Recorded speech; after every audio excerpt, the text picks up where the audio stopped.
Welcome to Tidslinjen Podcast. Don't forget to subscribe. So, Yeah.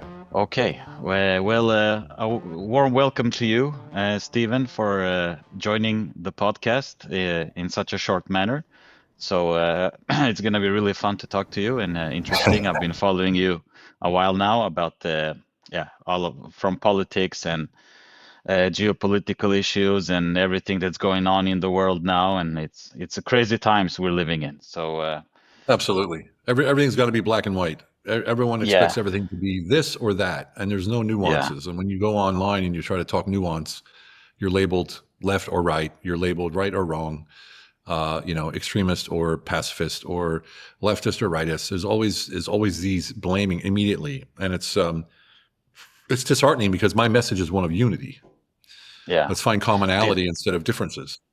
Yeah, mine too. That's why one of the reasons why I started this podcast was because to find the truth, it's somewhere in the middle. It's not right or left or black or white. It's mostly gray, and the truth is somewhere there in the middle. So yeah. But before we maybe go on, maybe people should know who you are. So if you don't mind, please give us a presentation of yourself.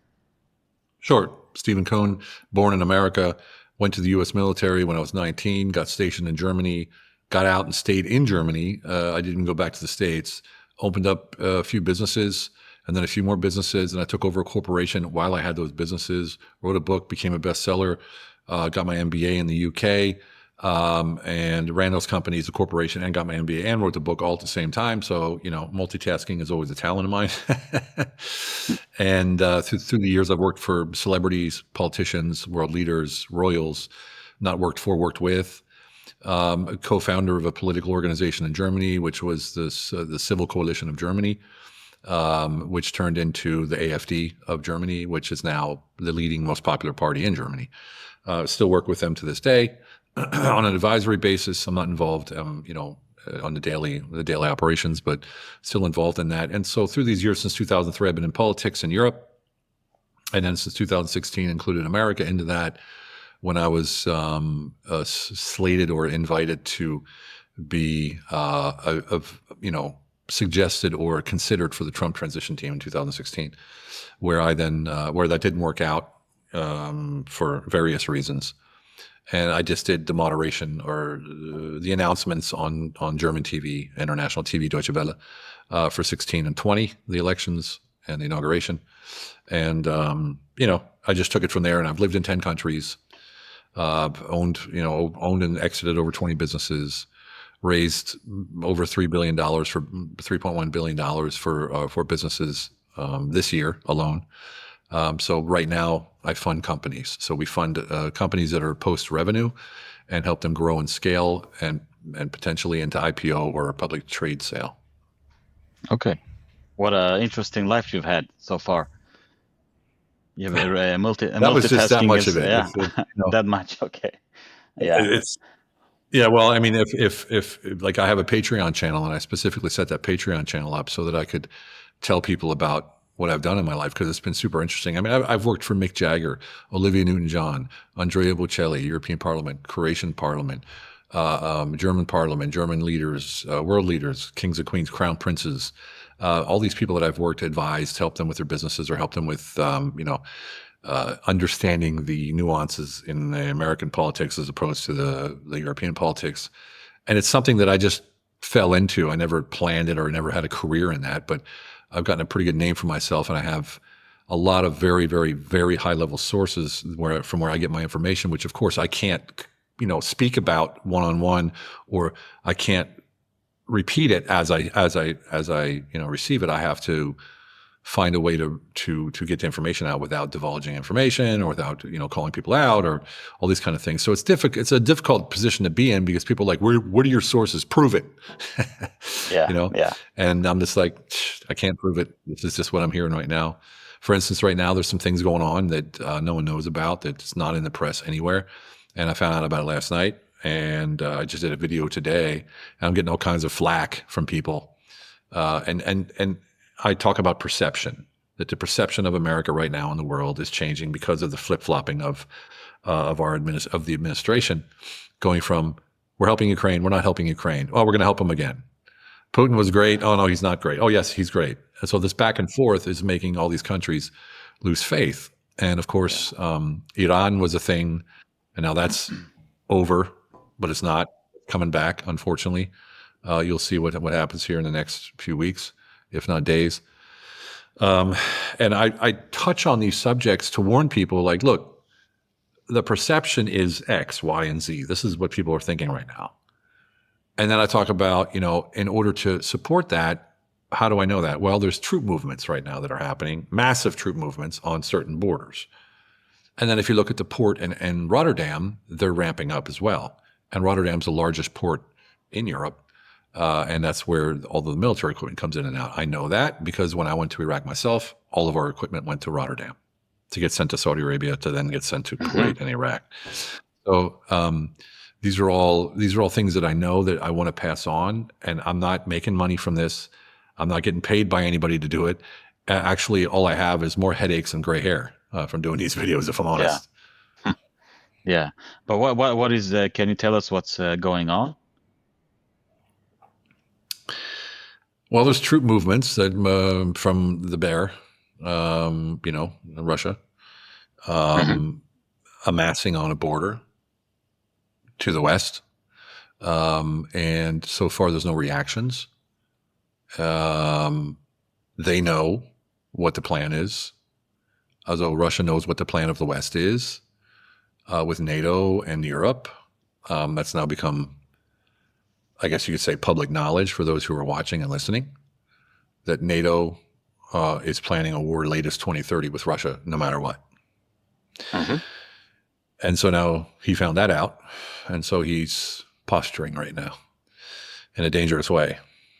And there's more to that I can't talk about, but it's basically communication breakdown right now. Okay. So, but do you mean when you say he's moving west, is the west towards Ukraine, or is it even further west towards Baltical? Further west. Further west. Yeah. Okay. He's not moving. He's moved. He's moved already. He's moved. Further west. Okay. Yeah. Okay, and it's something that he learned from NATO's plans, some leak or something, and then he's reacting to that plan. Okay. That and the lack of consistency from our administration. Okay. But what's your take on the current administration? Because I've always thought that Trump is a man of control and everybody's listening to him, and that nothing happens without him saying go. But after this Iran and Israel conflict, I get the picture. I'm not an expert on any of these things. I just look at different news channels. I read different newspapers. Yeah.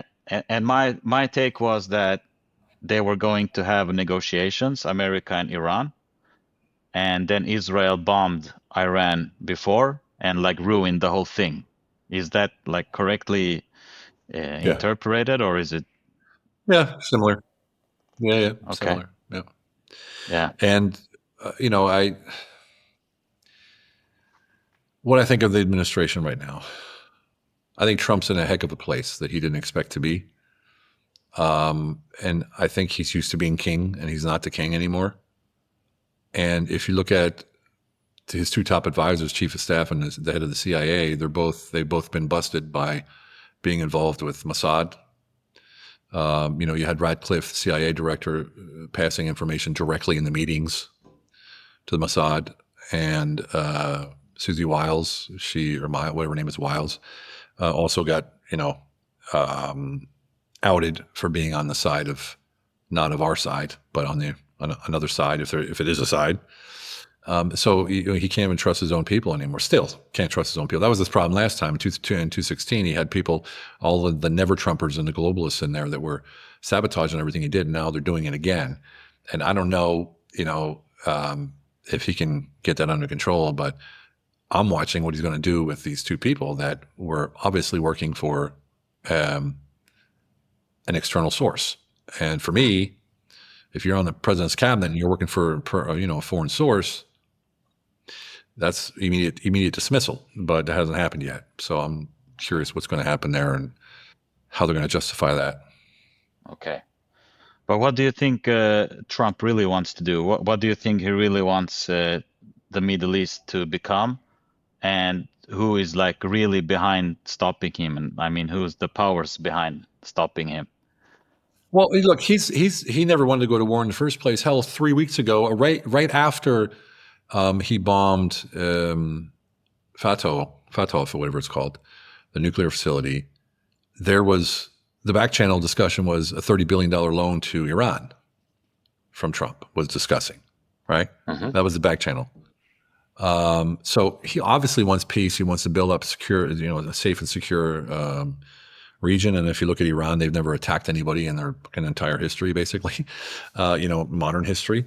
So they've never lashed out and attacked anybody officially. They've shot rockets like just about everybody else has in the Middle East. But as far as empire building, that ended a long, long time ago. And I can only judge him on his word and his attitude, and the people that know him that I know, that he's really a man of peace. And for him, war's lazy, right? You send some weapons, shoot back and forth. He's a man of the deal, the art of the deal. He likes making deals. He likes making, everybody happy, making sure that everybody wins. And of course, him being the hero in that succession then, right? Yeah. There is a lot of influence from certain countries, as everybody knows. Israel has a lot of influence in America for whatever reason, good or bad, or neutral, however you want to look at it. I'm not passing judgment yet. I don't know enough about it. I always research things. I only ever talk about things that I have firsthand information from. Like, I don't ever talk about, for instance, everyone kept asking me to talk about Gaza. And I said, I don't know anybody in Gaza. And I haven't spoken to anybody in Gaza. Well, I took about 2 months and I spoke to some Palestinians. I spoke to some in the UAE, some Arabs. I spoke to a bunch of Israelis, scholars, and all kinds of different people. I got all kinds of sides. And I put my understanding of it together and I did a video. And man, I got fried. Right? Yeah. So I probably going to stay away from that for a while. I just don't, what's interesting to me is one of the guys I was talking to, he basically said the Gaza conflict isn't really just political, it's philosophical. And the real understandings of the region come from understanding the moral and metaphysical worldviews behind all of the actions that are going on. And that there's like 4 key levels of thought, and that's politics, ethics, metaphysics, and epistemology. And like politics is how society should be run. Ethics is what's good versus bad. Metaphysics is what's real, is there God? And epistemology is how do we know what we know? And so politics is just the tip of the iceberg. That's just the end. That's the output, right? So in the main philosophical divide, interesting, it's Plato and Aristotle. As Plato is all about collectivism, mysticism, and the group above the individual, which led to communism, fascism, radical Islam, and socialism, right? Then you have Aristotle. He was all about logic, reason, observation, individual rights, which led to the Renaissance, Enlightenment, and the only country in the world that ever had a U.S. Constitution based on individualism, and that was America, right? So, and the Americans followed Aristotle through John Locke, who preached individual rights, property, and liberty, right? So, it's just when you hear that, and it's like, wow, that's a trip. And just to give you an example, East and West Germany, they were one country. Then the war, after Second World War, was split down the middle, Russia on one side and Germany and the Allies on the other side. Same people, same culture, same language, completely different outcomes because of the philosophy behind the leadership, right? So it's a pretty crazy thing. So basically on Gaza, it's not just about land. It's about opposing belief systems, different metaphysics, God versus no God, different ethics, individual life versus collective struggle. And you can't fix a metaphysical conflict with a political treaty. You just can't do it. No. And basically to stop the cycle of war, we'd have to stop thinking like partisans and start thinking like philosophers. Only then we can really find a lasting solution, sort of, in my opinion. I'm not the specialist on it, but we had that conversation about 2 hours. It was incredible just to hear this stuff. You can't, it's sort of like fighting emotion with logic. if you want to break it down easy. If you're emotional, like you see it, you have someone online, they're ranting and raving, and you come back with something very logical, very calm. It just passes right in here and out there, and they're still emotional. It's like oil and water. So and that's because we're fighting at this level at the political. Yeah. I've learned that that's the survival mechanism that kicks in when you get emotional. If someone comes with logic, it's your what we call self-defense mechanism in the brain that takes away all logic, So, but do you think it's it's also when you're embedded in your belief is embedded in what you're doing. Sorry, I think there's a delay because my internet is really bad. So are we on? Yeah. Well, so in the end, it's a clash of worldviews, right? So if you have someone attached to an ideology that they believe in, they're not going to sway from that through logic, right? So you have clash of worldviews, two different kinds of people, two different kinds of belief systems, different answers to the same philosophical question, like what is truth and what is good and what is justice. And to give you an example, back whenever the Chinese were having a problem with sparrows that were eating all the crops, so they gave a bounty on all the hunters, or all the farmers, to kill the sparrows to save the crops. And what they did was they inadvertently destroyed the ecosystem, and then all the crops failed, so they had the largest famine in the history of China. So the intentions were good, right? But the outcome was wrong. So, and that has to do with the ideology or the philosophical foundation. And that's what we're up against.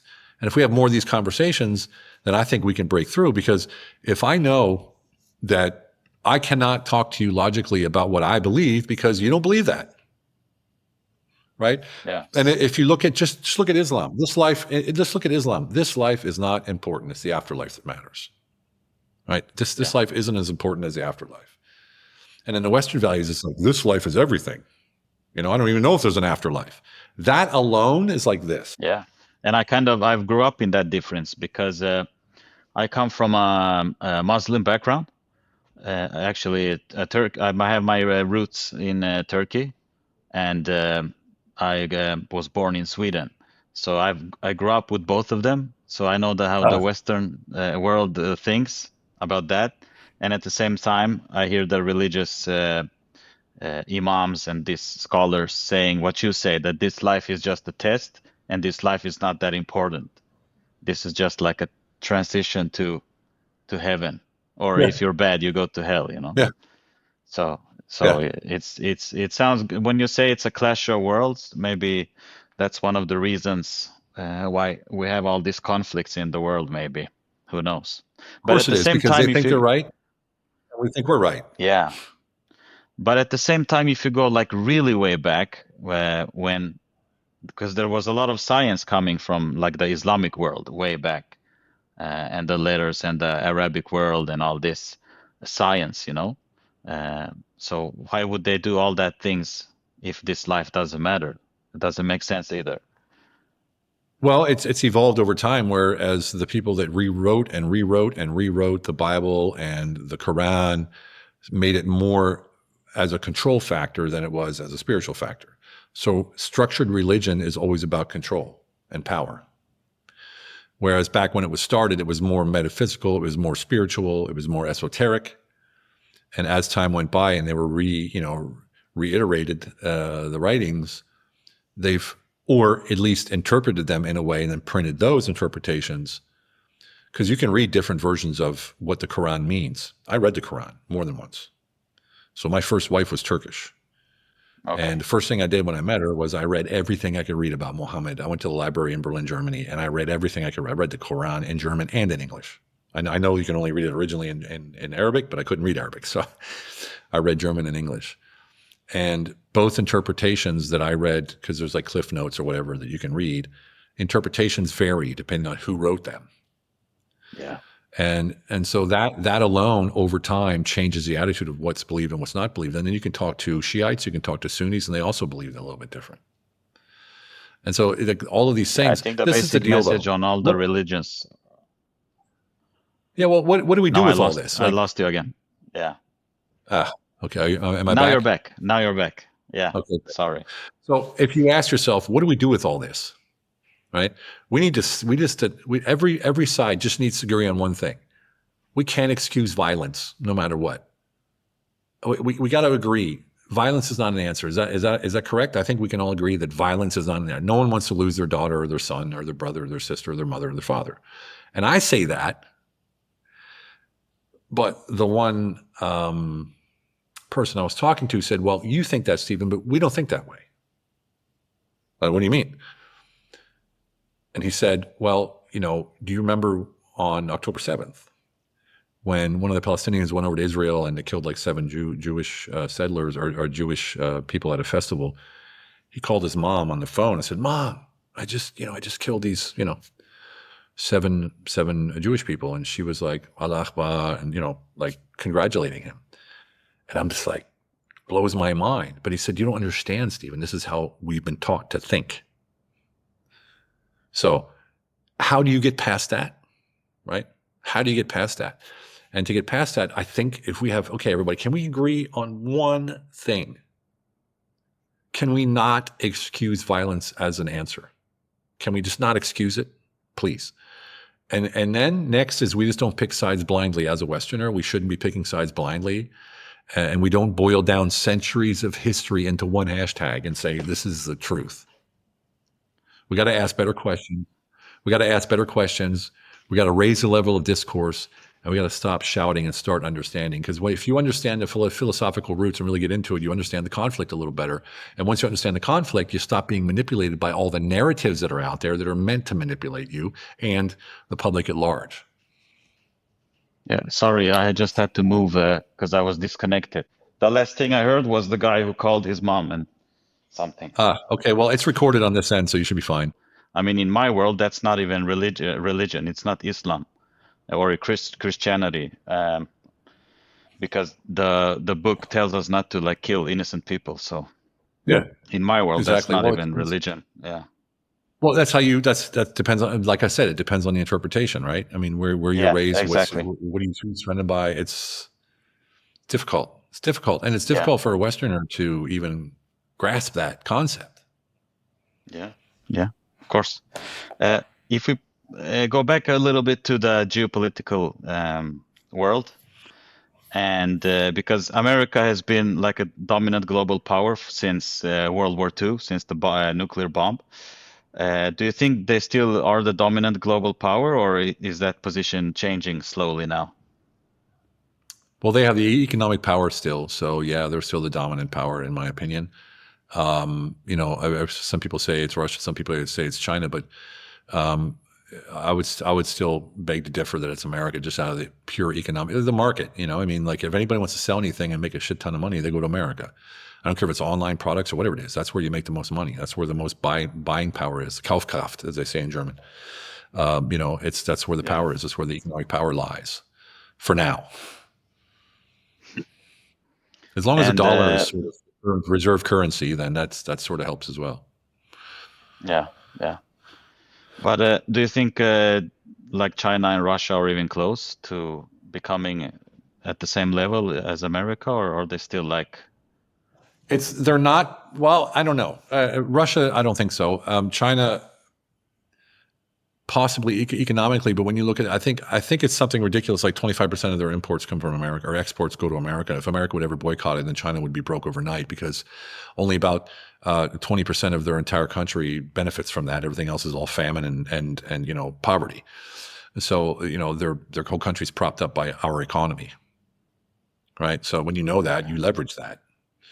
And as far as Russia goes, it's funny, all my military friends, they have a lot of respect for Putin because he's a straight talker. He does what he says, and there's no BS and no waving the flag and trying to be all patriotic and stuff. He's just very serious, very straightforward. And that's what people are looking for. They're looking for clarity. So, but I don't think they have the wherewithal or the economic power to even get close to America right now. And even though they're the biggest land in the world, biggest country in the world, basically, land mass. So no, I don't think anybody can really challenge them right now. Economic union, the EU is second in GDP as a unit, the EU as a whole is second in the world for the highest GDP, and then America's number one. But Europe working together, good luck. Yeah. Yeah. Do you feel that Europe is united now, or is there like issues Yeah. within the EU? No. Well, you have two types of EU. You have the Parliament, which is elected directly, so they're there for their people. Many of them are bought and paid for, just like the politicians.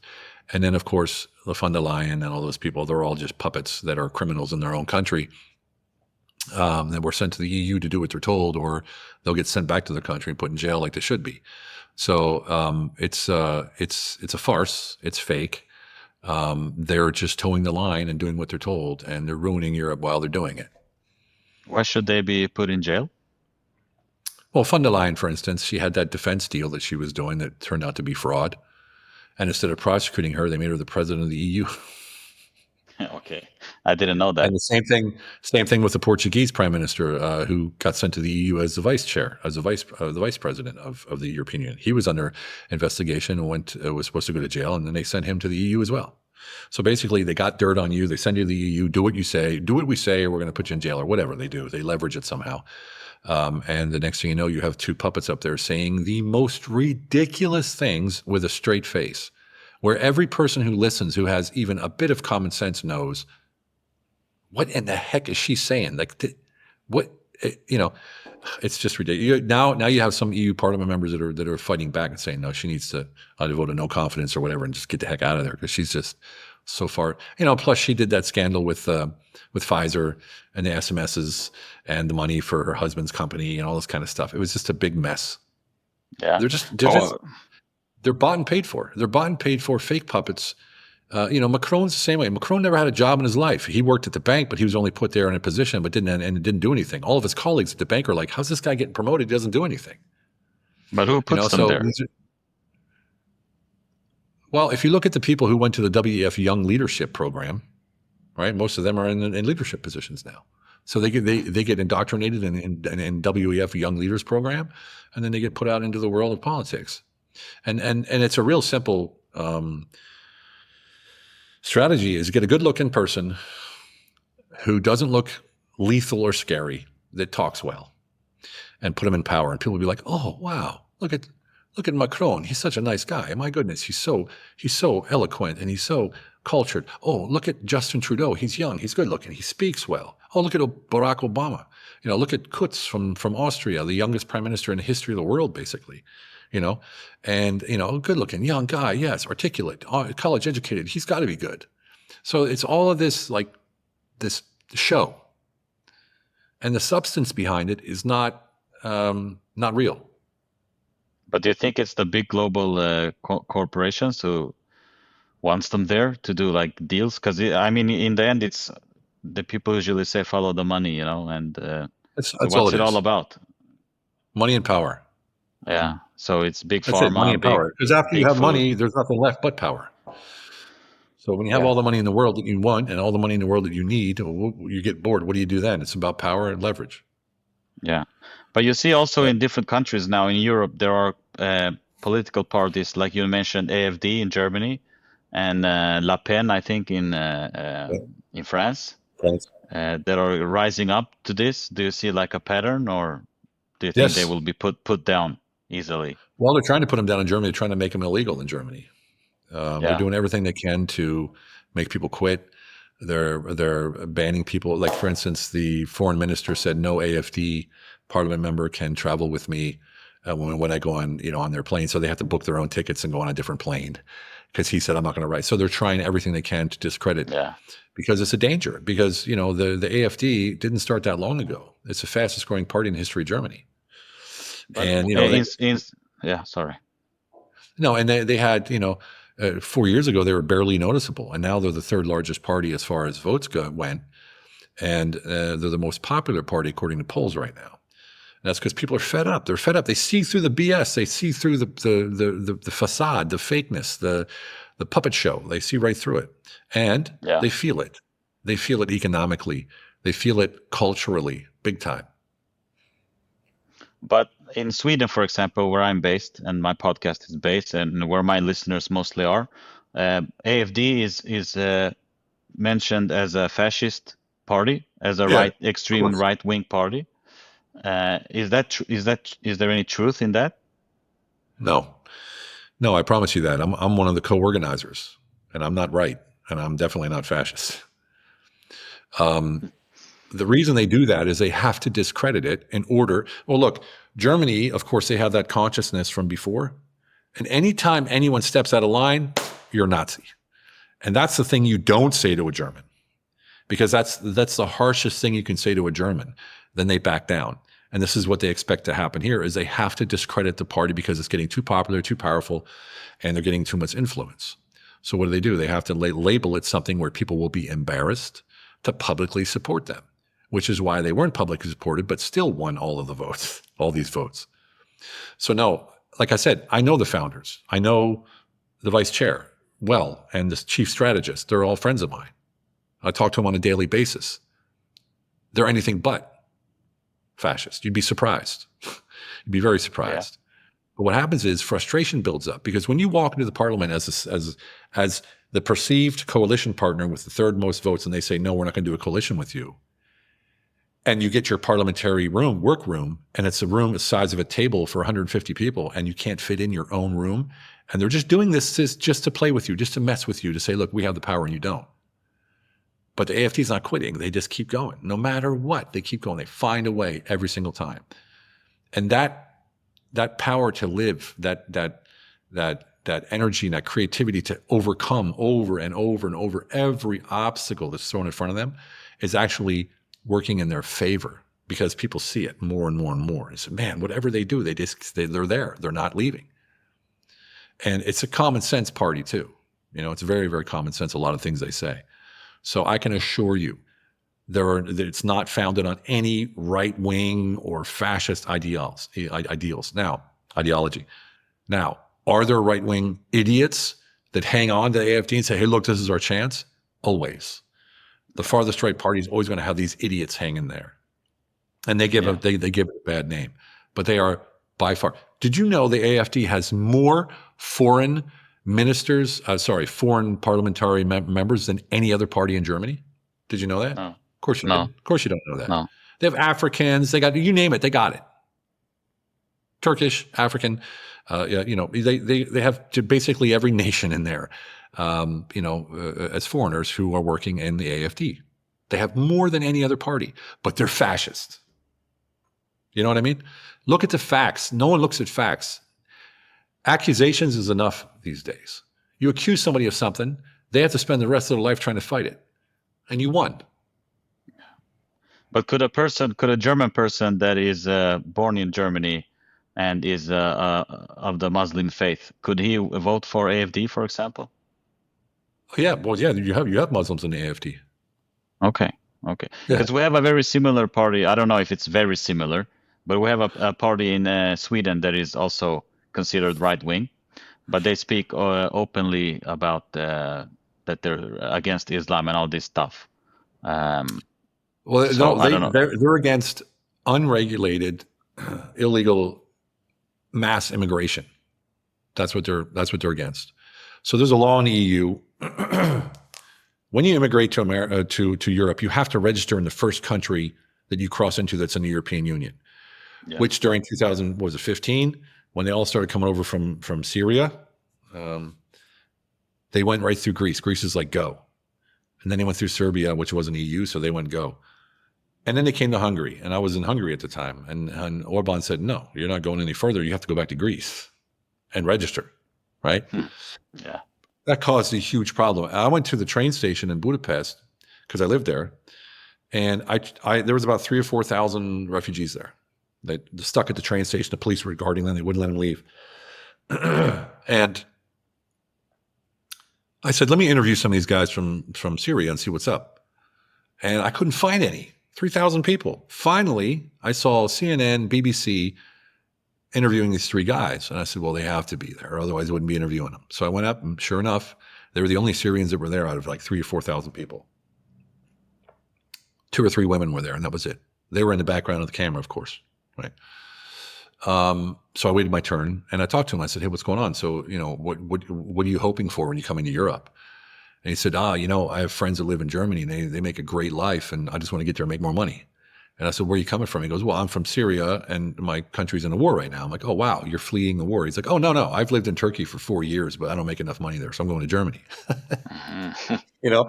And I'm Okay. like, okay, it makes sense to me, but there's a way to do that legally, you know? And that's sort of what they're talking about. Like, there's a process in place, a law that was put in place by the European Union, and it's not being followed. It's not being adhered to. Everything's being whitewashed, pushed through. I'll give you an example. I was working in Germany right after that, like a year or two later, in a small town. I forget what it's called, something with P. And they put, and there's probably maybe 10,000 people, maybe 8,000 people living in this town. They put 1,000 men, refugees, in a camp on the edge of town. All right, so 1,000 of these men that came over. And they completely trashed the town within a few weeks. They harassed all the women, and all these major problems, and no one would do it. Police wouldn't do anything. No one would do anything. And it's just an example. There's even a town there. It was a small town of like 1,000 people, and they put 1,000 men in there, and that town was gone in minutes. You know, so these are the things you don't hear about. No. Right? And it isn't like oh, we hate Islam. It's not it at all. You know, Islam in Germany has a long history. Yeah. You know, there's mosques all over Berlin. You know, I've been to them. You know, Yeah. and so there's no issues there. The Turks have lived there since the 60s. Yeah, we Right. lived in Sweden. My family went to Sweden in the 60s. Yeah. And we've practiced our faith without issues, Yeah. and we've No always worked and integrated. Like, Yep. we don't even think about it, you know. No, You know, of course not. religion is something you do at home. It's your Yeah. own personal relationship Yep. to God, Yep. and that's it. You don't take it out with you when you go out the door, you know. Yep. Well, Yeah. you know, like I said, I married a Muslim woman, a Turkish woman in Berlin. So I got to know Yeah. the culture really well, and I loved it. It was beautiful. You know, I really did. I was surprised. You know, you got to remember when I went to war to Iraq Yeah. back in the 90s, 1990, 1991, there was no Islam terrorists. There was no Muslim Brotherhood that we heard about. None of that stuff. It was, we were going to fight the Iraqis. It wasn't Muslims. It was Iraqis. Yeah. This whole hate thing started after 9/11, and it was engineered, and it was funded by, you know, the regular actors, and it was funded in order to create this issue that we have right now. So it's a mess, and people will. Yeah. You see it on social media. No matter how hard I try to find unity, it's just, No, it doesn't matter what it's you really say. hard. It's like, oh, yeah. Oh, you're a fascist. You're a racist. You're a Trump supporter. You're a Putin supporter. I've been called everything. I'm paid by Zelensky. I'm paid by Putin. I'm paid by the globalists. I'm paid by the Democrats. I'm paid by USAID. Like, I've heard it all.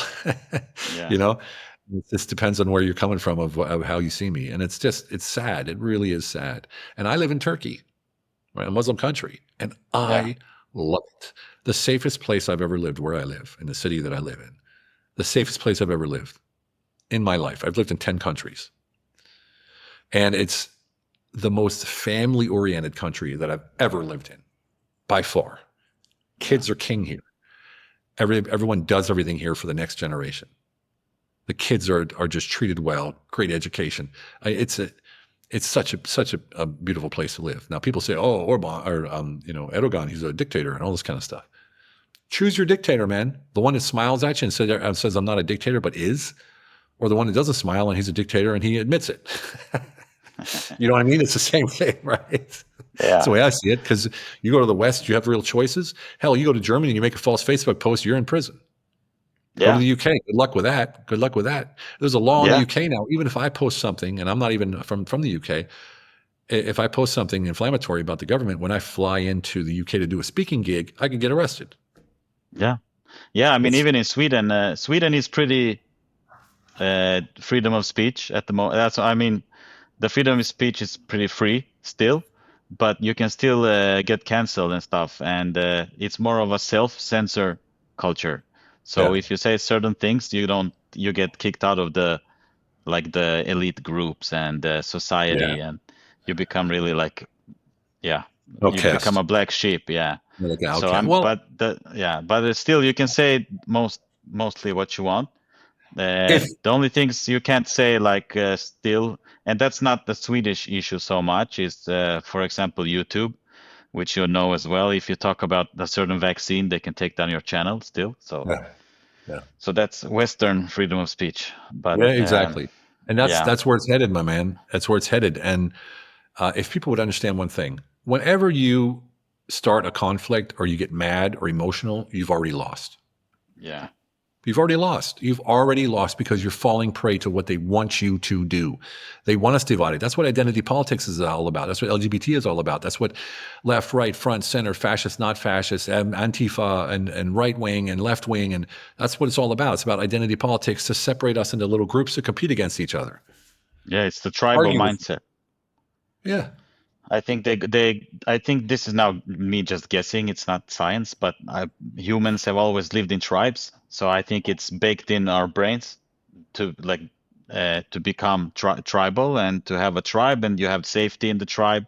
You had fresh water, you had families, you had food, you had land. You know, that was your tribe, and then there was another tribe um, that they want to take your stuff. You know, so I Yeah. think it's in our DNA. So I think the people in power today are using these tools to like divide, conquer, and but I don't understand why, you know, why do they do all this stuff? Is it just so simple to make money, or I mean, what is it? That's a whole nother realm for which we don't have time. But um, Yeah, they're trying to collapse Western economies. Just put it that way. yeah, but why? You know, why? There's a lot of hypotheses and ideas and thoughts and stories, and you can't really nail it down to one thing. I haven't been able to nail it down to one thing, but there's a few things that stick out. But it's like I said, it's a whole nother discussion. It's just, if people would realize that when you get upset, you lose. I learned that in Germany, because when I got out of the military, all you do in the military is scream, do this now. And when you're in Germany, if you lose your temper, if you get loud, they don't even pay attention to you. You don't even exist, when you want something. So I had to learn Yeah, real quick. And I realized wow, check that out. If I'm wearing a suit and tie and I walk up to the counter and I'm very calm, cool, and collected, and I speak with a little bit of certainty, I get whatever I want. yeah. If I The go up there same and in Sweden. demand it, I can wait forever. Yeah, in Yeah. Sweden too. If you Yeah. call like a customer service, they say I'm gonna hang up now, and call you should call back when you've cooled down, and then they just Yeah. hang up, Yeah. and it's good. You know, it's civilized. It should be like Yeah. that. Well, why can't we be like that on social media? And you have Yeah, people people see my video and they write things like, you are this, you are that, you have no morals, you have no values, you're a right. Today I was called a leftist. Yesterday I was called a right winger. It just depends who's writing. So they take something you say or they look at your picture and they judge you from top to bottom, and then they vent this massive frustration. And the frustration comes from a very simple place. Their life is not good. They need money to pay their bills. They're frustrated because they're not living the quality of life that they want to live. So when they yeah, get a chance to vent, they do. And where's that coming from? That's coming from the same people that are getting them to vent. So, it's yeah, a Teufelskreis, a devil's circle, they yeah. call it in German. I think it's also about what you say. Like people they don't feel good. They have mortgages, they have family issues, health issues. I think it's like that. I know we're running out of time, but it's like that experiment you have you heard about with the mice? They put mice in a cage, and then they put one bottle of cocaine and one bottle of sugar or water. I don't remember. And the mice they chose the cocaine, and then they killed themselves Yeah. because they overdosed. And they thought that okay, people like cocaine, so they take so much and they die. But then this other professor came and he said, no, no, no, you guys doing it wrong. And he built a new cage, a mouse cage. And in that cage, he put like mouse toys. He made it bigger. He made it interesting for the mouse. He gave the mouse a purpose. Yeah. So what happened is that those mice, they stopped taking cocaine and they just drank the water because they had a meaningful life. They had a community. They had something, a purpose. Wow. I'm butchering it now, but something No. like It's that. great. That's Yeah, great. I love it. I love it. I never heard that yeah, study before. That's amazing. yeah. I'll send it to you if I find it. Yeah, that'd be nice. Yeah, and I'm sorry about the internet here. I'm gonna try to edit all this stuff better because for you guys who are listening, I just arrived to a hotel in Turkey and the Wi-Fi isn't the best. So there've been some technical issues throughout the conversation, but I hope you guys still can figure out what we're talking about. So and thank you, Steven, for taking time and My talking pleasure, to man. us. My pleasure. Yeah, I My hope we can do pleasure. it again sometime. I'm always open, man. Yeah. And good luck Yeah. with everything and all the projects. And Thank you. take Thank you care very and much. stay healthy. Thank you, brother. Take care. Thanks.